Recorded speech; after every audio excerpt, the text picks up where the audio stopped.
সুপ্রিয় টেকনিশিয়ান ভাইরা, আসসালামু আলাইকুম। সবাইকে স্বাগতম জানাচ্ছি।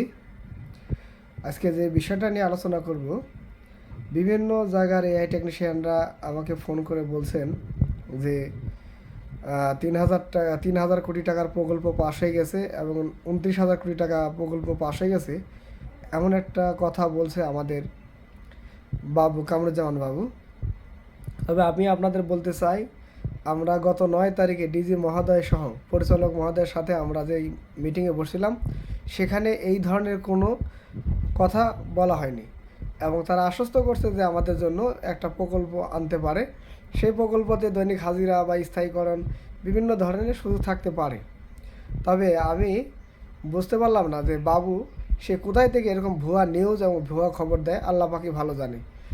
আমাদের প্রাণী সম্পদ ডিজি স্যার ছাড়া কি এই দপ্তরে অন্য কোনো ডিজি আছে কি না, সেটা বাবু সাহেব বলতে পারে। আরেকটা সায়েন্স ইন্টারমিডিয়েট নিয়ে বিভ্রান্তি ছড়ানো হচ্ছে।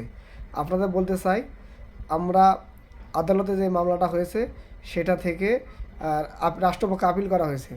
আপিলে যদি আমরা রায় পাই, সেক্ষেত্রে পরবর্তী নিয়োগ যখন হবে তখন আমাদের সায়েন্স ইন্টারমিডিয়েট যারা আছে তাদের বয়স শিথিলযোগ্য করে সার্কুলার দেওয়া হবে এবং তারা সেখানে নিয়োগ পাওয়ার সম্ভাবনা থাকবে। এটাই হলো সর্বশেষ অবস্থা। অতএব বিভ্রান্তি হওয়ার কোনো সুযোগ নেই। ধন্যবাদ সবাইকে।